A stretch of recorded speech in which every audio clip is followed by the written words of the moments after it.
নিজের দুঃখ লাড়িচাড়ি, পরের দুঃখ সইতে লাড়ি। বন্ধুরা, এখন হয়েছে অবস্থা সেই, বুঝলে? কাউকে যদি নিজের দুঃখের কথা বলতে যাবে, তো তুমি বলার আগে সেই তার দুঃখের কথা তোমার কাছে বলে বসবে। এটাই হয় আমার সাথে। তখন মনে হয় চলো নিজের দুঃখটা থাক তোলা, তার দুঃখগুলোই একটুখানি শুনে তার মনটাই হালকা হোক। সত্যি কথা বলতে কি, আমার কষ্ট আমারই থাকবে। তো চলো এখন ঘরের কাজগুলো সব সেরে নিচ্ছি। বুবলাকে তো সকাল সকালে স্কুলে দিয়ে এসেছি। মনটা খুব অস্থির লাগছে, কারণ প্রচুর পরিশ্রম হচ্ছে, ভালো লাগছে না প্রত্যেক দিন। আর তার সাথে তো ঠান্ডা রয়েছে।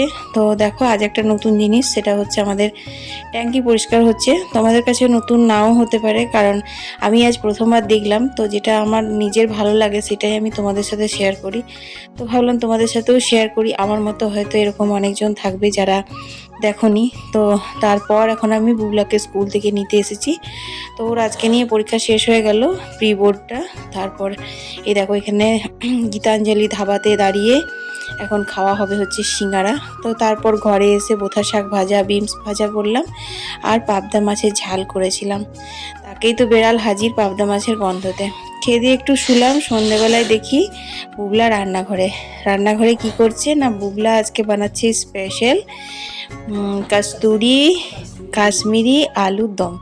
তো কালার, গন্ধ আর স্বাদ তিনটে এতটা পারফেক্ট হয়েছিল, তাও আবার সম্পূর্ণ নিরামিষ, কোনো রকম পেঁয়াজ রসুন কিচ্ছু না।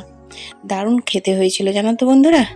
তো যাই হোক, ছেলের হাতের এই কাশ্মীরি কস্তুরি আলুর দমটা খেয়ে মনটা একটু ভালো হয়ে গেল। তো সবাই ভালো থেকো। আজকের মিনি ব্লগটা তোমাদের যদি ভালো লেগেছে একটু শেয়ার করে দিও, একটু লাইক করে দিও। আর এরকম আমার ছেলের হাতের যদি কাশ্মীরি আলুর দম খেতে চাও, তাহলে অবশ্যই অর্পিতার আমার বাড়ি আসতে হবে। সবাই ভালো থেকো।